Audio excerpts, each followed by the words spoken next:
Thanks, Mike. Okay.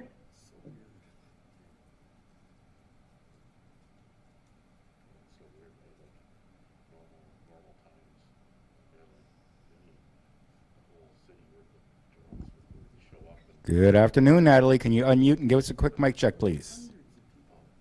Hello, how are you? Great, you sound fantastic. Put you down for a question. Yes, please. Thank you. You have Inspector Matt Moyer on again today. Thank you, Inspector. You sound great. Thank you. And good afternoon, Barbara. Can you give us a quick mic check, please? Hi there. Hey, you sound great. Thanks so much.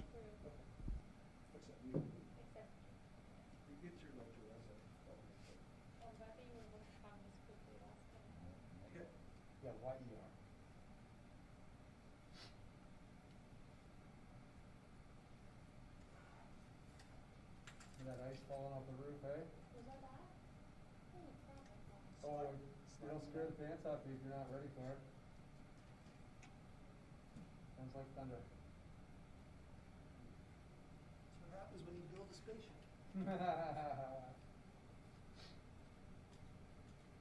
Have you ever seen the, oh jeez, it's one of those, one of the zombie movies. What was that? With, I can already say no, I don't. yeah, well, I'm trying to say what the heck the name was, Raccoon City. Anyway, they actually flew a Hercules helicopter and landed it on the roof here, and that was the whole part of it. And there's a classic scene where they blow up the whole chamber, and so all the glass they doubled it up, and then they blew all the glass out. It looks fantastic. It was really good. What the hell was that? Oh, yeah. It was Resident Evil. Thank you, Resident Evil. I think I was gonna say Google's right I think it's there. part of You two. can't find it. Come on. Well, I'm trying to use my brain. Nah. I'm not trying to cheat. They had Neely double running down the building. Good afternoon, Paul. Can you unmute and give us a quick mic check, please? Good afternoon. Do I sound okay? Sound great. Thanks, Paul. Thanks so much. See the Fifth Element?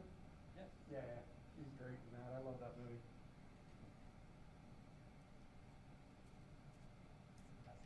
Mm-hmm.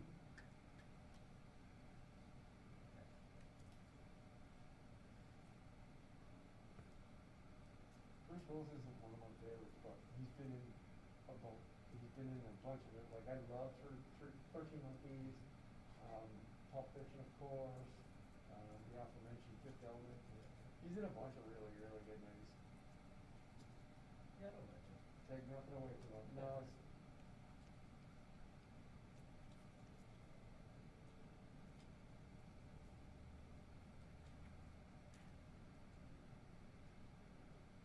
I'm getting there. No, it's there. So you're gonna walk around? All right. Go, go.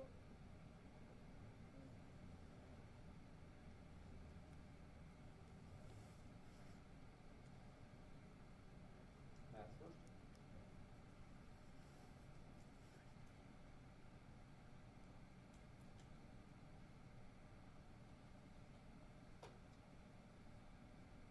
I think you'll figure it out.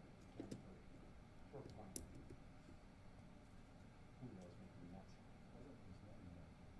No? That's very strange. Yeah. Or 11. Yeah.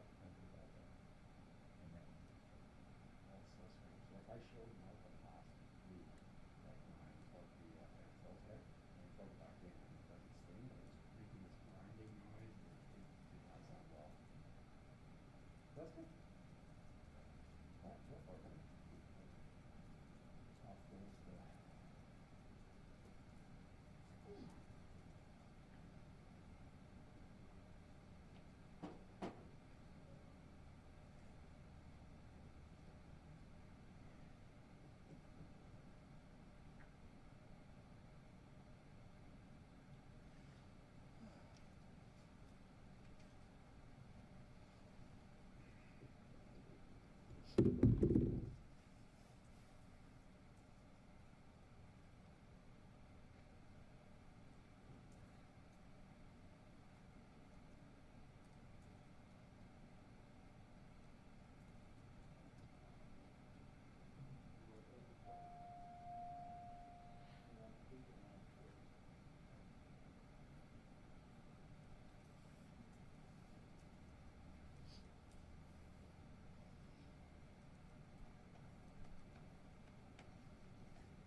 Sorry. Just make sure you step back a little bit because your top of your head's showing. Sure. Thank you. I don't know. I'm thinking the answer too. Same old. How are you? Same old, same old. Nothing has changed in my life.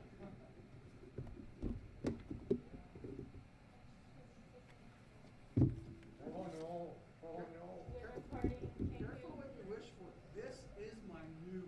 What do you mean? I haven't come to one of these in 10 months. True. So for you, this is exciting. That's what I mean. This is my excitement. Where are you normally? Are you across the city or have you been? No, Yeah. Don't go into people's houses and businesses or anything outside. Yeah. the first 6 weeks was show us how boring and empty it is. My boss comes up with projects Wednesday and said, get as many closed signs you can get, as many open signs, you know, That's schools actually or kind of fun whatever. though. Do you have to go across the city to get them or? Yeah.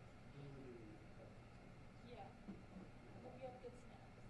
Oh, really? Yeah. Because we're working with it too. Yeah. Computer, It's definitely not an ergonomic chair.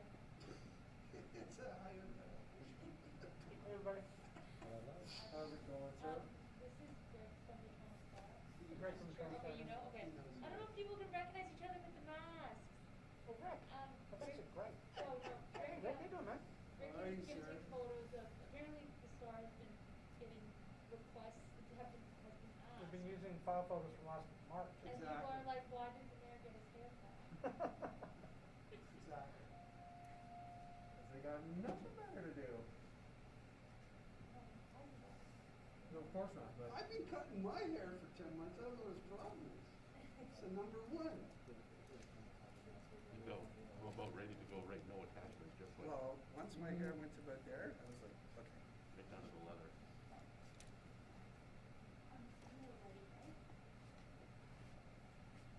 You're good to go, Evan.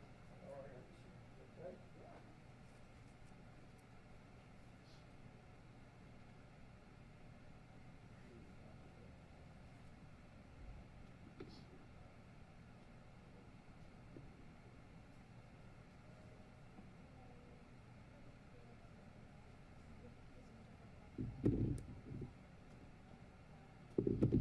Okay.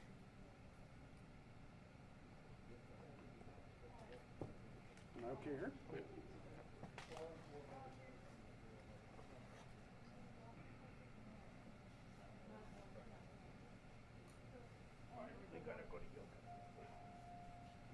Sorry.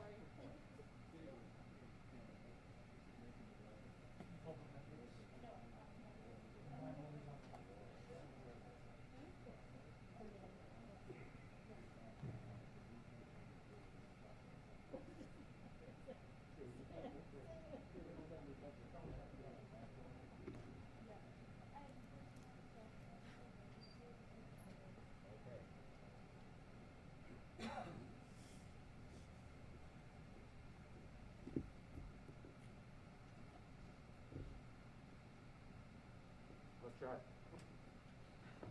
Hey, my hair's short. This is Rick, everybody. Yeah, well, I wish I could say the same. Yeah.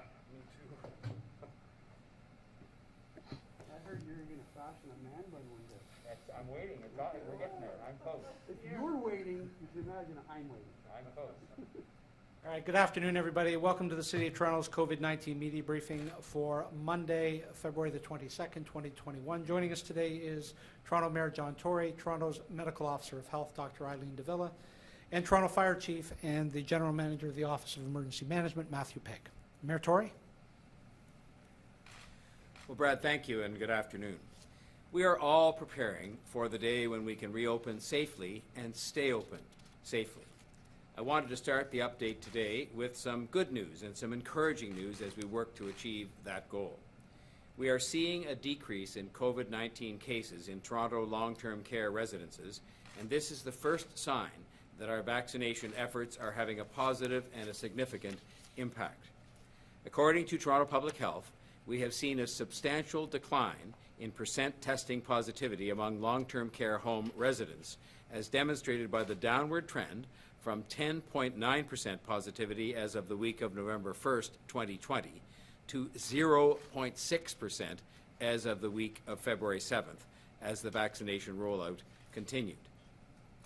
As you know, the vaccination of long-term care home residents across the city by our healthcare partners began December 31st, and administering the second dose of Moderna for residents and staff was completed as of February the 16th. This is a good sign when it comes to the effectiveness of the vaccine. It shows the difference the vaccines will make when we have enough supply from the federal government and we can accelerate the further rollout. Our work to support the provincial and federal governments when it comes to vaccinations is continuing, all of it being done within a framework and a set of rules set out by the Government of Ontario. And that is why we need people to keep following the public health advice right now. Wearing a mask, keeping your distance from others, and staying home as much as possible stops the spread of this virus and the variants. We know from the latest traffic and cell data, mobile phone data, that people are in fact starting to move around more, perhaps thinking incorrectly that improving case counts mean that is okay. Unfortunately, it is not okay, and we have to redouble our efforts for just a bit longer to show the virus and its variants who has the upper hand and who's going to keep the upper hand until we can end the lockdown and move forward to a more normal life. I received a report from Transportation Services here at the City Hall this morning that showed that citywide traffic volumes during the morning peak increased significantly last week, probably as a result of the return to school. This was a similar change to what was observed at the start of the school year last September. It showed average travel times across the city were also higher last week, which staff believes may have been driven by the heavier snowfall during the course of the week. The lockdown has been working to reduce the number of COVID-19 cases in our community. But please, don't get complacent or give up on this work. And I know it's work. It's work to change your habits and to keep your habits the way they've been for so long now. But I can assure you that the changed behavior on the part of the vast majority of people in the City of Toronto is making a difference at keeping people healthy and at stopping the spread of COVID-19. We need to stay the course over the next 2 weeks. I am very determined to see that Toronto can start a transition at that time and not later. But that rests on the health advice. I am confident, though, that we can find a way. We can find a way to open safely and to stay open, which is extremely important that we can stay open. I think we need more of a plan to accompany that transition, including much more information for people about things like ways to shop smart. Ways to shop smart. Only go shopping once a week. Make it an efficient trip. Don't make it a family outing. Make it stuck to getting essentials, and please don't region hop. These are all things that are relevant today and will certainly be relevant as we move ourselves towards reopening. Throughout the pandemic, we have been committed to helping our city's restaurant and bar industry wherever we possibly can, to do everything that we can as a municipal government to support them and give owners the best chance to protect their businesses. That's why we created the Café TO program last year and why we are bringing a bigger and better version of the program back this year. We've needed to be creative to give businesses the conditions they need to operate, to help protect jobs, and to allow businesses to follow at the same time the all-important public health orders that are in place and that are keeping people healthier and saving lives. Café TO is a program that allowed hundreds of restaurant and bar operators around the city to safely expand outdoor dining options into curb lanes, onto sidewalks, and into some parklets last year. It helped to build capacity, to allow businesses to respect physical distancing at the same time, and allowed those businesses to generate much-needed revenue. The support and input from the business improvement areas and local and restaurant and bar operators has been and will continue to be a very important part of the success of the program. The Café TO program in 2021 will feature improvements such as a clearer registration that begins earlier, an enhanced program guidebook, quicker curb lane installations, a renewed commitment to accessibility and safety, better communication with operators and encouragement to widen the participation in places like Scarborough, Etobicoke, and North York, and the potential for temporary platforms in some more locations. Today, I am pleased to announce that the first round of registration for this year's Café TO program will begin this Friday, February 26th at 9 a.m., 4 months earlier than the process began last year. By opening registration on Friday, it means we'll be ready to help restaurants take advantage of the entire summer, because new curb lane cafes, for example, will then be able to be in place by mid-May. And that's almost 2 months earlier than last year. Many restaurants that are approved for curb lane cafes during this first window of registration will have access to that extra space to generate revenue and please their customers before the May 2-4 long weekend. If you ask most operators, they will tell you that long weekends in the warm summer months are critical opportunities for their businesses. And if we all continue to do the right thing, and I know many have been trying their very best to follow public health advice with their own personal behavior, we can expect that prevailing health conditions should allow for safe outdoor dining. That's what we want. We want to get through this lockdown, make sure it is the last lockdown, and move forward safely and for the good health of everyone involved. Restaurant operators interested in applying for this year's program should have their information ready and should visit the Cafe TO page at toronto.ca/Cafe TO to sign up come this Friday morning, February the 26th. This week, the city will also be releasing the new and improved Cafe TO guidebook that will outline details for this year's program, including important safety and accessibility information. City staff are planning a webinar for local operators on Tuesday, March 2nd at 9:30 a.m. The webinar is for all operators interested in being a part of this year's program and will review program improvements, the different requirements, and help answer any questions that operators may have. And I continue to encourage all restaurant operators to add their restaurant to togotoronto.com. togotoronto.com is a site that was created by the city and by Destination Toronto, and it provides a free listing that lets people know where they can order takeout or delivery food options, and eventually it will also list patio locations. So again, that's togotoronto.com. Cafe TO has been a tremendous program that has helped our Main Street restaurants and bars. And I'm so glad that we're bringing it back with improvements, because I know that it can help the restaurant and bar industry that have been hit so hard and improve at the same time the livability and the enjoyability, if there is such a word, of our city in those precious summer months. It is an example of the work we will be doing to help people to open and then to stay open in a successful manner once the time comes. In my view, the transition to a more open stage will require a more complete plan than ever if it is going to work, so that we don't have to close again. As I said earlier, this will involve more and better public information on how to shop smarter and visit retail smarter and safer.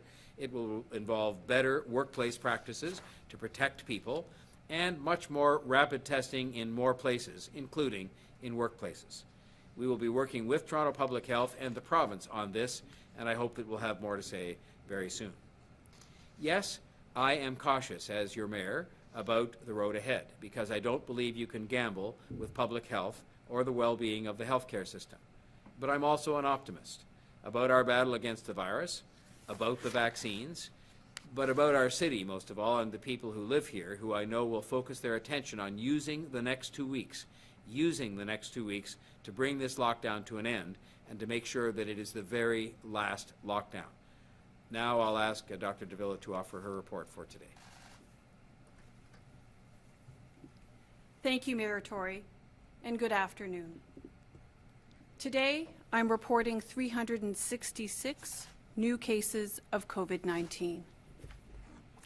10 people have been admitted to hospital, bringing the total to 337, and 64 people are in the ICU. Sadly, I'm reporting 2 new deaths. There are 71 confirmed variant of concern cases in Toronto. 70 are the UK variant, B117, and 1 is the Brazilian variant. 511 cases have screened positive for mutations and are expected to be confirmed as variants of concern.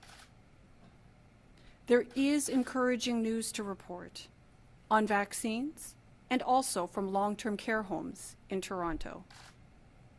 Public Health Scotland has issued a study showing that by the 4th week after receiving an initial dose, the Pfizer vaccine reduced the risk of hospitalization from COVID-19 by up to 85%, and the Oxford AstraZeneca vaccine reduced the risk of hospitalization by up to 94%.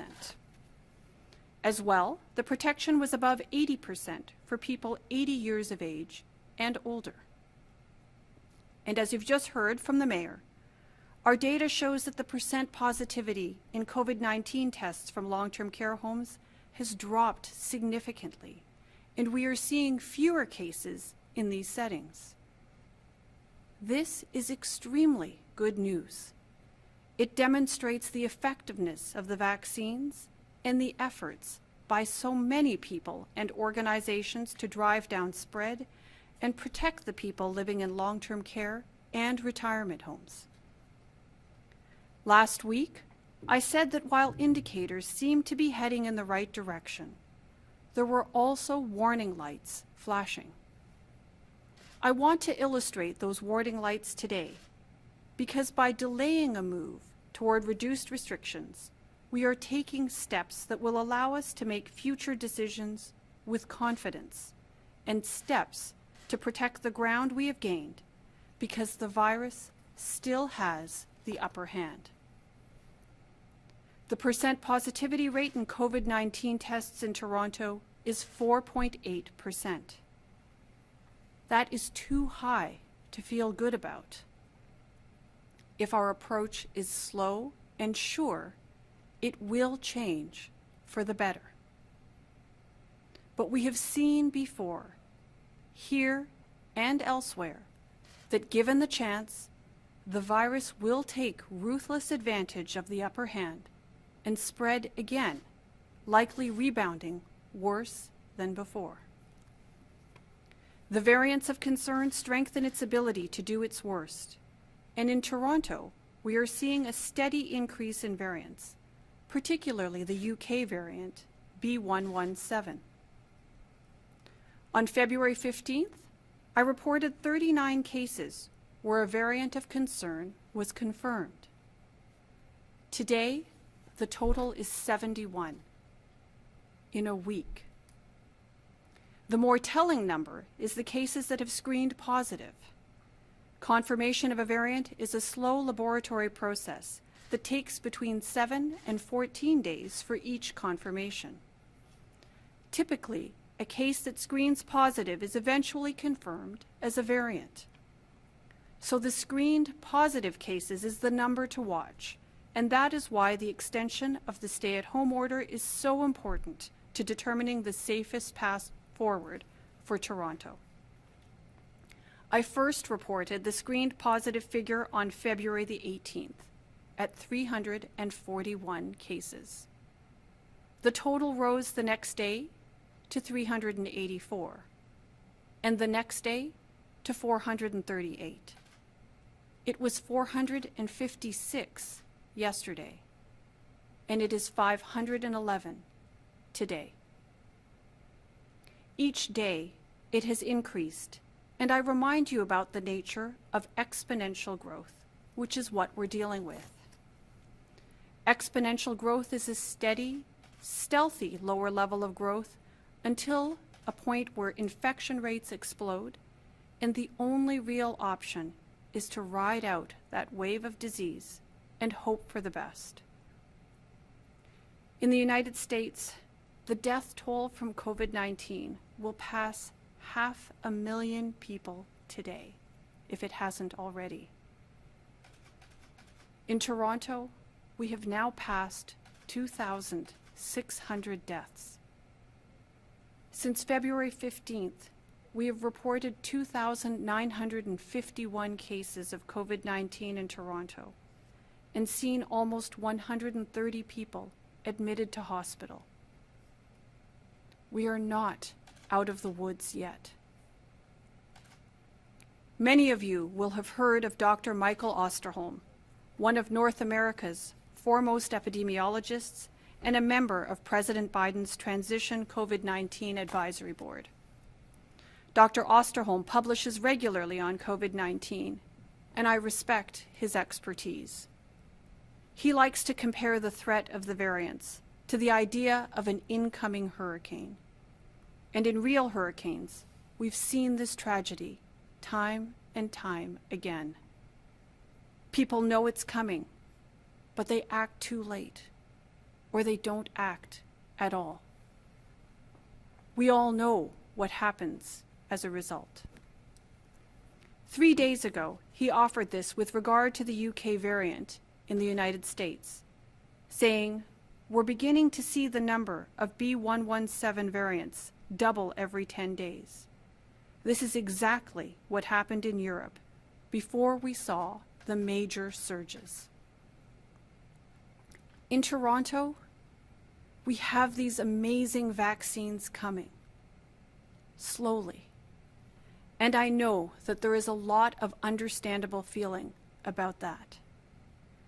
Nonetheless, they are coming, and certainly Toronto has put a massive amount of effort into being able to get you your shot as the supply grows. Medically, there is concern that variants could reduce the efficacy of the vaccines to some extent. The data aren't clear, but the risk is. At the beginning of my remarks, I told you about percent positivity rates that are now under 1% in COVID-19 tests from our long-term care homes. That's the power of vaccines. That's what I want for all of us. But in the meantime, we want to minimize the risk of diminishing their power to protect us. Yesterday was a beautiful day in Toronto. It was the kind of winter day that makes you yearn for spring, as well as the end of this pandemic. We have to remember, despite our exhaustion, our frustration, and our yearning, that we can be our best defense or our worst enemy when it comes to the resolution of the COVID-19 pandemic. The next 2 weeks are a critical opportunity to better understand where we are going, when, and how. The central question is, how will the variants dominate in Toronto, and what that will do to us and to our healthcare system? By understanding the extent of variants, we can plan for how best to go forward as the vaccine programs are implemented. With that, I'll turn it over now to Chief Pegg to deliver his remarks. Thank you, Dr. Davila, and good afternoon. Our coordinated enforcement teams continue to work diligently to enforce the regulations relating to COVID-19. The City has taken formal enforcement action 2,158 times to date. This weekend, our enforcement officers continued to monitor compliance with the Reopening Ontario Act. As a result, 1 charge was laid against the owner and operator of a restaurant and bar, and 33 charges were laid relating to large gatherings. Toronto police officers from 52 Division also responded to a complaint of bottles being thrown from the balcony of a residential unit at a condominium on York Street. Officers attended the unit, which was being operated as a short-term rental unit, and observed 14 people having a party. 7 people were charged for failure to comply with the emergency orders, 4 people were charged under the criminal code, and 1 person was charged with offences relating to drug possession. Toronto Police also responded to an anti-mask protest at Queen's Park this weekend, resulting in 3 charges being laid under the Emergency Management and Civil Protection Act, 3 charges being laid under the Criminal Code, and 2 arrests being made. Inspector Moyer from Toronto Police is on the line this afternoon, should you have specific questions relating to these incidents. Our immunization task force continues to be hard at work, preparing our network of city-operated clinic locations such that we are ready to go when the availability of vaccine permits the opening of these clinics. The location for all 9 of the city-operated immunization clinic sites have been confirmed, and to date, on-site setup has been completed in 5 of the 9 sites. Setup operations are now underway in the 6th clinic and will continue weekly until each of the 9 sites are ready to go. Staffing of these clinics is also well underway, and we are in the process of onboarding and training the staff required to operate the clinics. The target set for us by the Province of Ontario is to be ready to open our 9 city-operated COVID-19 immunization clinics by the 1st of April, to coincide with the forecasted availability of vaccine. All aspects of our clinic deployment plans are on target, and I am confident that we will be ready to go on or before the target date of April 1. Our immunization task force continues to work alongside our hospital and community partners on the larger citywide immunization plan, including the plans to administer vaccine to those prioritized in accordance with the provincial prioritization framework. We are pleased to see that the vaccine supply from the province is enabling the continuing efforts with respect to immunization rollout of frontline healthcare workers.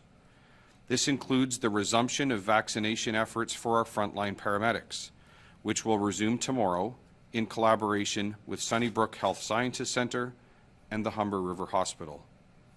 Also, in accordance with provincial prioritization, the vaccination of frontline firefighters who are directly involved in the response to emergency medical incidents commenced this morning in collaboration with Michael Guerin Hospital.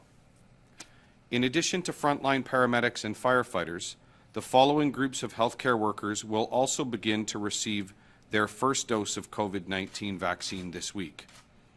Needle exchange and supervised consumption staff working in various treatment locations across the city, mobile COVID-19 testing teams, community health center staff, acute care workers that have not yet been vaccinated and who continue to be within the prioritized groups, and prioritized home and community care workers. Our hospital partners will be reaching out to each of these groups of people as vaccine operations get underway this week. I appreciate that there are a number of questions relating to when other members of our communities will be vaccinated, where that will happen, and what the process will be. As very soon as this information is provided to us by the Province of Ontario, we will ensure that it is communicated widely and transparently. I continue to encourage everyone to monitor toronto.ca/COVID-19 for the most accurate and up-to-date information relating to both COVID-19 response and vaccine rollout in Toronto. Thank you. Okay, thank you very much, Chief. Before we go to questions, just a reminder to please unmute yourself, and then we can hear you. So we'll go first to Matt Bingley from Global News. Matt, go ahead, please. Hi, good afternoon. Dr. Davila, you were talking about the trends that you were seeing or that were noted in other areas, other countries, as far as seeing the average doubling of variants of concern being about 7 days. Based off of what you are reporting, it sounds like we're on track to see something similar. Is that a fair assessment? And what other trends are you seeing that you can actually point to people when it comes to VOCs in the city as to location and where these are spreading the most and what areas? So, Matt, I don't know that anyone can really predict with any certainty. What we can do is observe that which has happened in other jurisdictions and prepare for similar circumstances to happen here. This is certainly what I was getting at in my remarks, and it's certainly what Dr. Osterholm in the United States has spoken of as well.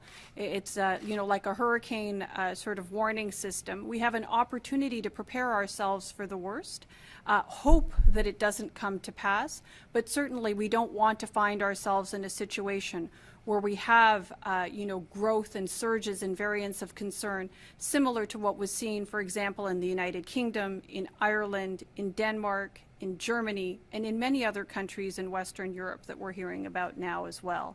So I can't say definitively, but certainly what will happen in the future, I can say that we have seen concerning trends when it comes to variants of concern here in Toronto.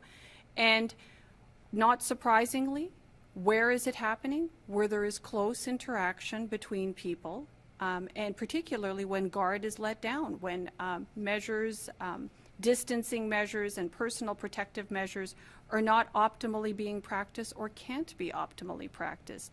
These are the circumstances that allow for the virus to spread. We've now known that for many weeks, and it reinforces the advice that we continue to put out there in terms of reducing the spread of COVID-19, whether we're talking about old variant or variants of concern. Distance is number one. Wear your mask as often as you can, a well-fitting mask. Wash your hands, and stay home when you're ill or have any kind of symptom. Get tested when that happens, and reduce the risk as best as possible for spread from yourself to others. Thank you. And to Mayor Tory, you were talking about the cell phone data tracking people's movement. Is that going to be made public today? And also, are you tracking how people are moving out of the region? Because I know we are talking a lot about region hopping and where people can go where restrictions are a lot, less than we would see here. Is that something that you're interested in actually seeing, where people are going outside of our vicinity? First of all, this is aggregated, anonymized phone data, so people who might be concerned about that should know that's what it is, and it has been supplied to us by somebody who pulls that information together. The answer to your question is that yes, we will be reporting, although there's a bit of a lag time in the sort of collection and analysis of this data, what the movements of phones have been over the last little while. Again, we've seen sort of an increased level of activity of phones, as you might expect during the summer and fall, and then some diminished level of activity, and then it seemed to be heading back up again.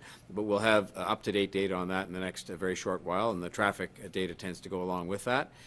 With respect to the monitoring of region hopping, the answer is yes. That's something that I specifically this morning asked to see, but you can't see it probably for another 4 or 5 days because the areas around Toronto just opened, many of them today.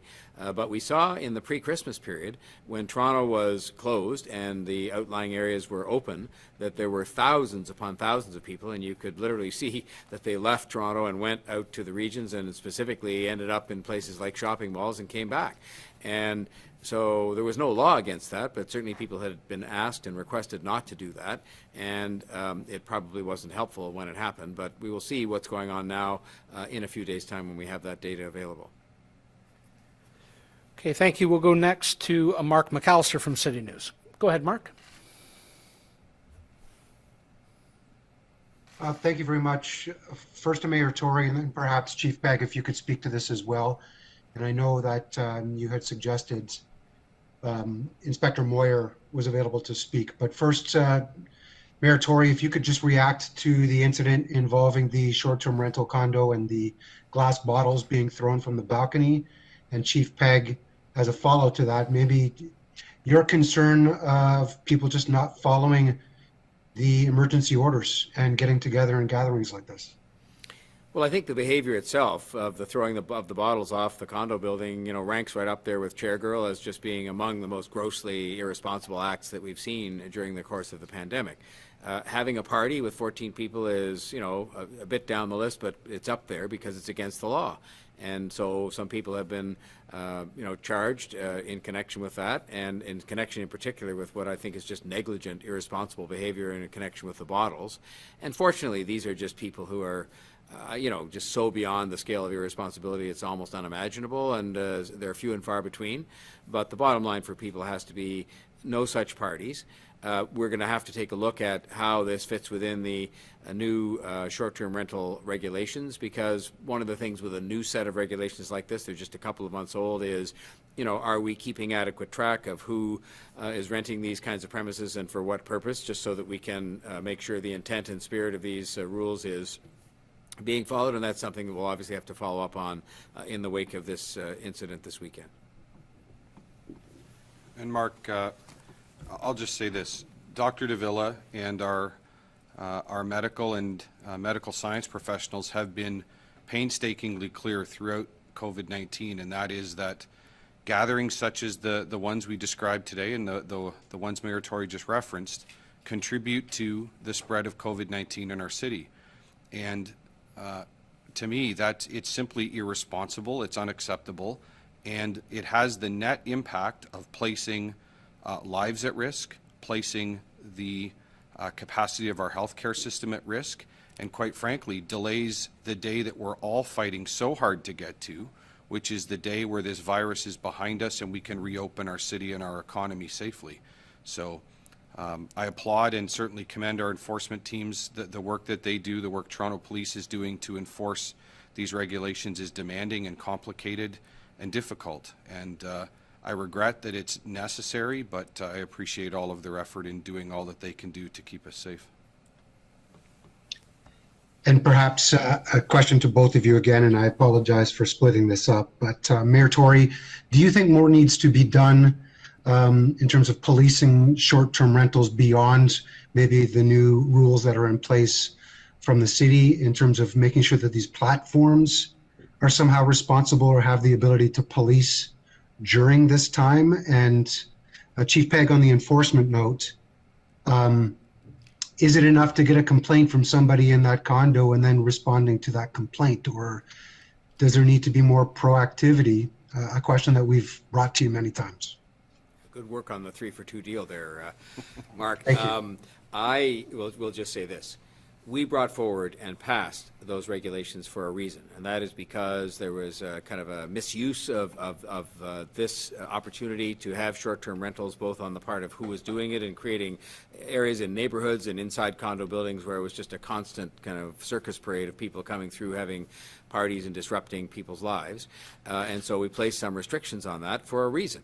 And I think it's too early to say whether the enforcement activities, as we move from education to enforcement early in the new year, whether that enforcement effort has yet been enough. But we're going to be looking at it very closely because these rules are serious. They're meant to be followed. They were put in place for a reason, which was to make sure that, yes, we could provide the opportunity for people to rent their places of residence out on a short-term basis from time to time, but that we did not want to see any longer this massive disruption of neighborhoods, and we're going to have to see how well we're doing. This is not a good example of something that happened consistent with the spirit of those new rules, but we'll have to examine all those circumstances and elsewhere to see whether we need to step up our enforcement efforts. And for my piece, I will just comment that the city has been proactive with respect to enforcement from the outset of COVID, and we still are, literally every day. We are proactively engaged in the community and proactively inspecting to the extent that resources permit. And as we've talked about before, Mayor Tory has said, we certainly will never have the resources that we require to proactively inspect or observe inside residents and inside condominium buildings and that sort of thing across the city. It just wouldn't be possible. So we are proactively engaged to the extent that our resources permit. We are actively engaged in reactive response to complaints. That, of course, has been ongoing as well, and our teams continue to receive complaints. They are triaged and prioritized based upon the apparent risk in conjunction or in collaboration, or as an outset, I should say, of the information that's received and are responded to. And then, as we talked about earlier, enforcement action is taken based on the independent investigation of the responding officers based on the circumstances and conditions that exist at the time that they're there. So we're never going to have the resources, Mark, to proactively inspect or enforce every street corner or every nook and cranny of the city. There's a balance there that requires cooperation on the part of all of us to get to the desired destination. Right. Thank you, Chief. We'll go next to Ashley Legasic from News Talk 1010. Ashley, go ahead, please. Hi there. Thank you for taking my question. Mayor Tory, today we spoke with a man who for almost a year has been putting on kind of a grassroots food drive for community housing residents in North York.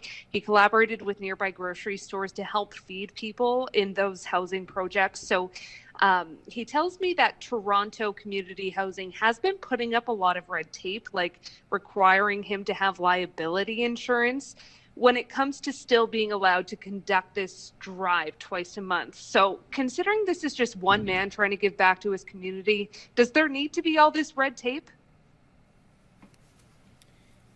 It's a balancing act that we always have to be concerned about in anything, because if we had no regulation or no oversight of all the activities people, conduct, then we might be criticized for that if something bad happened. But in this case, I can just say that, and we have helped tens of thousands of people with food access programs, and I commend the individual in question for the initiative that he's undertaken. And I have, I'm told that the city signed off on this at the end of last week, and I've requested Toronto Community Housing to expedite their approval of this so that we can let this man do his good work as soon as possible. So I expect there'll be some very good news that he should be receiving momentarily, and he can get on with his good work. But we do have to sometimes be careful, especially when it comes to things like food and access to that. We just have to be careful.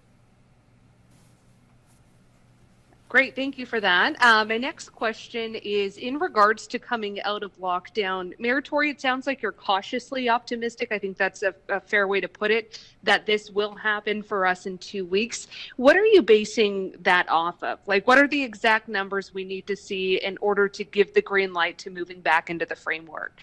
Well, the provision of exact numbers, or if there are any such thing, come from the medical officer of health and from the people who give us advice on that.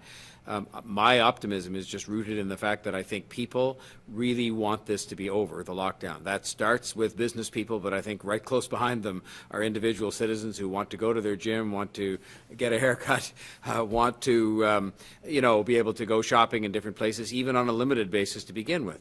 And so the point I was making is that I'm optimistic about the ability of the people of Toronto to put in 2 more weeks of really solid compliance with the public health advice and stay home and wear masks and not socialize with other people outside of their own household. And I think that if we do that, then there is reason to be optimistic we can begin a transition to a different place. But it's really going to depend on what people do in the next couple of weeks, and that's where I'm optimistic. I think people really want this to be over, and they get it, and they will cooperate and comply, as they've been doing in the vast majority quite well so far. All right, thank you. We'll go next to Brian Lilly from the Toronto Sun. Go ahead, Brian. A question for Dr. Davila. Dr. Davila, your organization suspended contact tracing, except in certain settings like long-term care, at the beginning of October. And as far as I can tell on the city's COVID-19 dashboard, still not engaged in widespread contact tracing. If we are going to come out of this, we keep hearing that is an important tool. So where is the city? Where's Toronto Public Health in terms of engaging in contact tracing, especially in light of your concern over the new variants? So, Brian, that's an excellent question, and clearly you've heard the message that I am very concerned about variants of concern and the impact that they may have.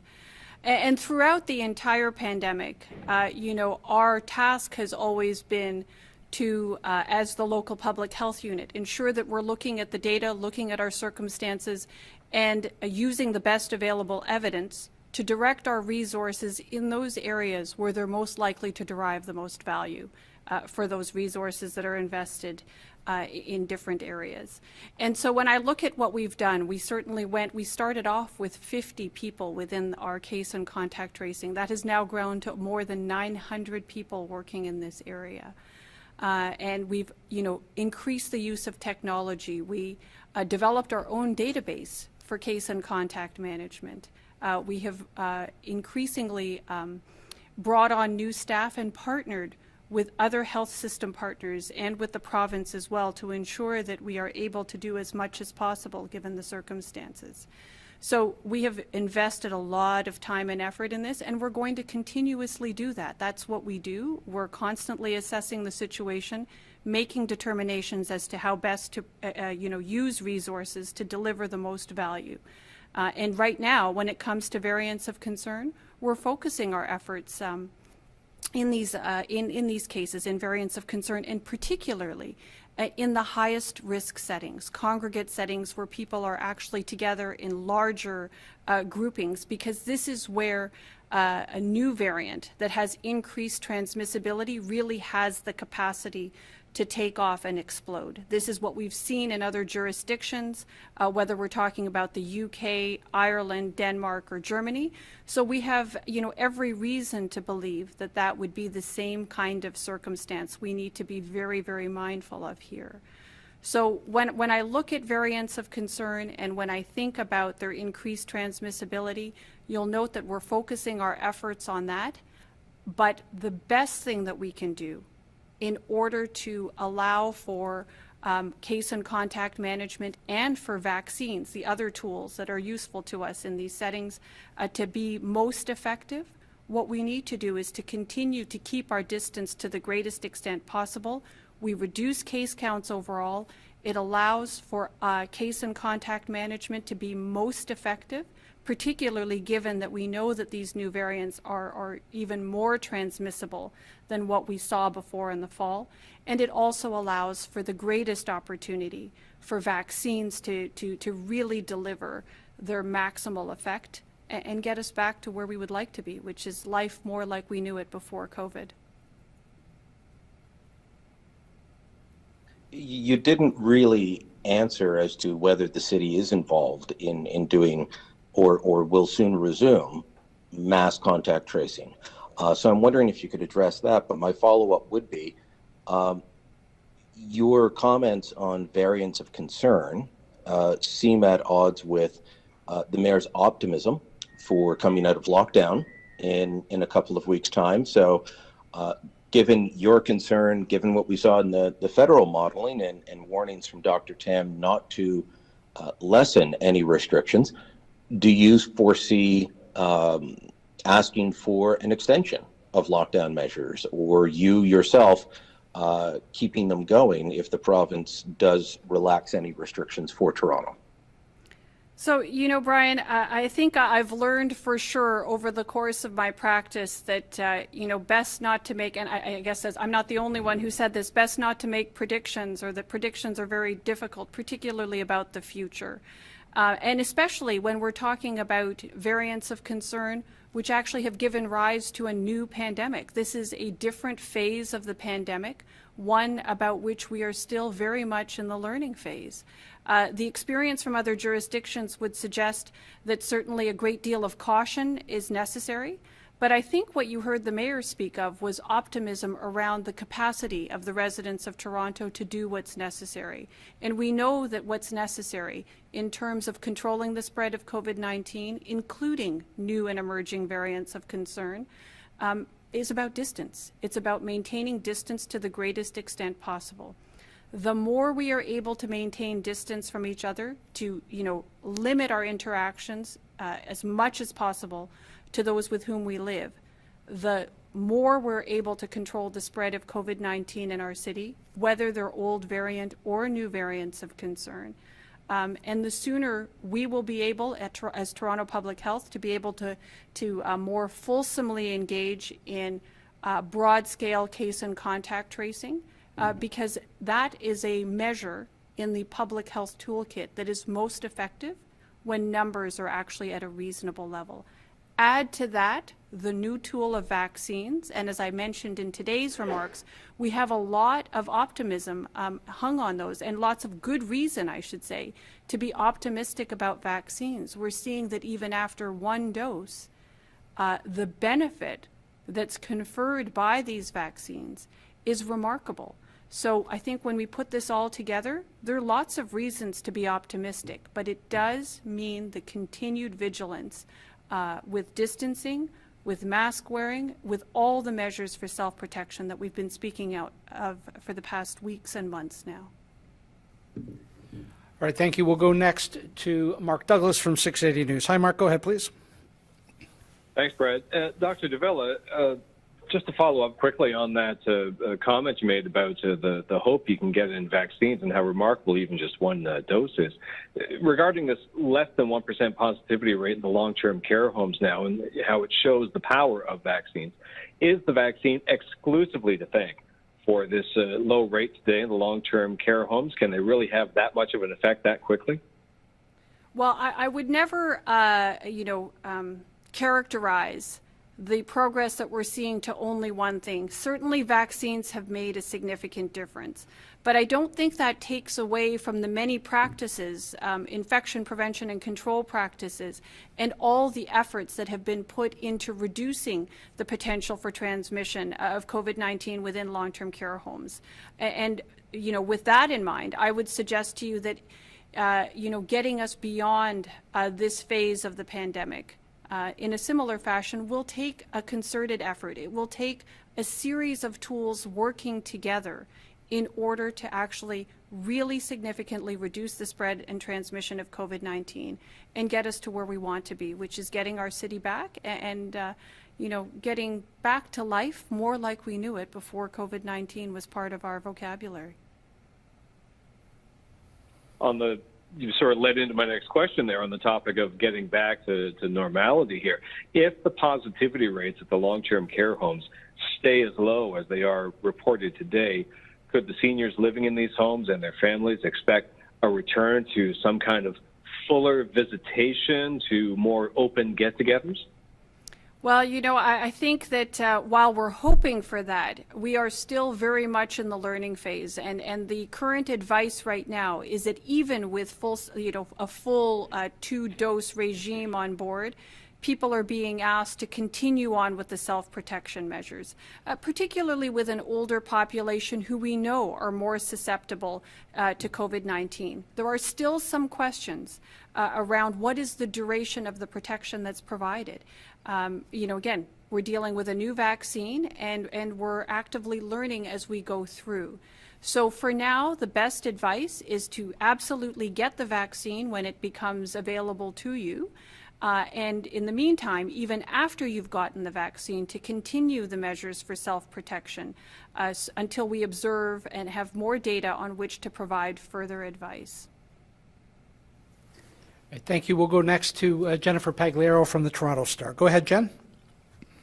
Thanks, Brad. Good afternoon, everyone. I wanted to start with Dr. Davila. You know, we've seen, you know, as the stay-at-home order continues, that it's been particularly challenging, and there have been more questions from small business owners. And I'm hoping you could speak specifically to their concerns. You know, their feelings are in the red zone that some of our neighboring regions are in, with strict protocols on who could go in and out of businesses that would allow people to stay apart but still allow their businesses to survive. And so I'm hoping maybe you could speak to them as we continue to have this stay-at-home order in place. So thanks, Jennifer. You know, this is one of those questions that's very, very difficult for all of us in the realm of public health to deal with. And it's, I think, emblematic of many of the circumstances that we've had to deal with over the course of the pandemic. And I think the mayor made reference to, you know, this concept in one of his earlier answers. And it's this question of balance, trying to find the right balance. You know, the challenge is that we know that, you know, COVID-19 is highly transmissible to begin with. Add to that the new variants of concern and their increasing presence here in the city of Toronto. We know that they are more transmissible, and there is some evidence that is emerging which suggests that these new variants of concern are not only more transmissible, but also are accompanied by more severe outcomes and impacts when there are infections with the new variants of concern. That is still, again, an understanding that is still emerging, but certainly there's some evidence that suggests that COVID-19 infections that are associated with these new variants of concern have a higher tendency towards more severe outcomes and impacts of those infections. So we have to keep that in mind. And I recognize that there are economic impacts and that business and income are associated with health as well. But I would say this: one, there is no such thing as a healthy economy or a healthy business without healthy people. And first and foremost, the actions and the advice, the actions that you know, we're taking at Public Health and the advice that we provide are focused on creating healthy communities, which include healthy people, and yes, it involves a healthy economy. So to my mind, the issue now is that we've, you know, we're dealing with variants of concern. we have an opportunity to actually enhance our understanding and better appreciate what kind of impact they may have on disease transmission in our community before we move in a direction that facilitates interaction between people and therefore increases the likelihood of transmissibility. So I think it's a cautious step. It is akin to that being prepared for a hurricane, that we don't want to find ourselves in a situation where the worst comes to pass and we didn't prepare or really get ourselves ready for significant activity. We always in public health want to prevent as much as possible rather than trying to deal with a situation after the fact. And just to go back to the contact tracing, there came a point, and I've lost track of when it was, but that it was not possible to do the regular contact tracing that we saw at the start of the pandemic, given the level of cases the city was seeing. And I heard you say in answer to the previous question that there's some prioritization of the variant cases, which I think I understand given the transmissibility of those variants. But is it still the case that Toronto Public Health does not have the ability to do regular contact tracing for all cases that are brought to TPH's attention? Yeah, so Jennifer, for now, what we're doing, right, at Toronto Public Health, given our case counts and given the need to focus, given the emergence of variants of concern, we're focusing our resources on case and contact management, particularly on contact tracing, in those circumstances that we know are highest risk for significant transmission events. So congregate type settings, long-term care homes, retirement homes, schools, places where you have, larger numbers of people, because those are the circumstances that we know give rise to the highest risk for the individuals in that setting and for the community writ large. As case counts hopefully continue to drop, and again, this all rests on all of us being vigilant around maintaining our distance to the greatest extent possible. But if we can bring our case counts down, and even in the face of variants of concern, that will allow us to better be able to more fulsomely use our case and contact management resources. And above all, it'll give vaccines a better chance at being effective in terms of controlling transmission and spread of COVID-19. All right, thank you. Final question is to Natalie Johnson from CTV News. Go ahead, Natalie. Hi there. My first question is for Dr. Davila. Dr. Davila, what are your takeaways from the asymptomatic school testing results released by the province? And do these numbers actually have any value if we're not testing all of the students in all of the schools and instead doing it in smaller numbers at select schools? So, this is a relatively new undertaking, courtesy of the province and the testing partners that are engaged. It's one that I think we're continuing to learn from. But I would say this, our current understanding of COVID-19 within our schools is that, look, whatever we're seeing within the schools is a reflection of what's happening in the larger community. And that's because schools are part of our community. So what it all comes down to in the end is our continued vigilance as a community to the greatest extent possible to, minimize our interactions with others, particularly those with whom we do not live, to wear our masks as much as possible, to do all those self-protection measures that we've spoken about, that I've spoken about for many weeks and months. The more we are able to actually reduce that which is happening in the community, the more we're able to reduce the spread of COVID-19 in the community, the better off it is in our schools, and the more likely our children will be able to continue in-person learning, which we know is so incredibly beneficial for them. Thanks. And just as a follow-up, it sounds like the province is leaving a lot up to the individual public health units as far as how people will get contacted, for example, about when it's their turn to get a vaccine. Especially for the over 80 age group, and certainly while the portal is still under development. Will it be Toronto Public Health who will be contacting the people over 80 to start? What are the next steps for that age group there? How does TPH play into that? Well, as you know, the province is responsible for creating that prioritization framework and identifying which populations should be vaccinated in what order. To date, we are, having ongoing conversations, as I'm sure and as I know other local public health agencies are having in concert with the province. Our circumstances in Toronto are not surprisingly unique in the province. We are by far the largest jurisdiction, and so working out those details around how best to implement that provincial prioritization direction is right now an ongoing conversation, and we'll look forward to being able to describe that to our residents as those details become firmed up. But it is a complicated undertaking, as I'm sure you can imagine, and what may unfold here in Toronto may not be quite exactly the same as it will be across the entire province, given our unique circumstances as the largest city in the province. Thank you very much, everybody. That concludes today's briefing. Our next scheduled update is this Wednesday, the 24th at 2 p.m. Stay well.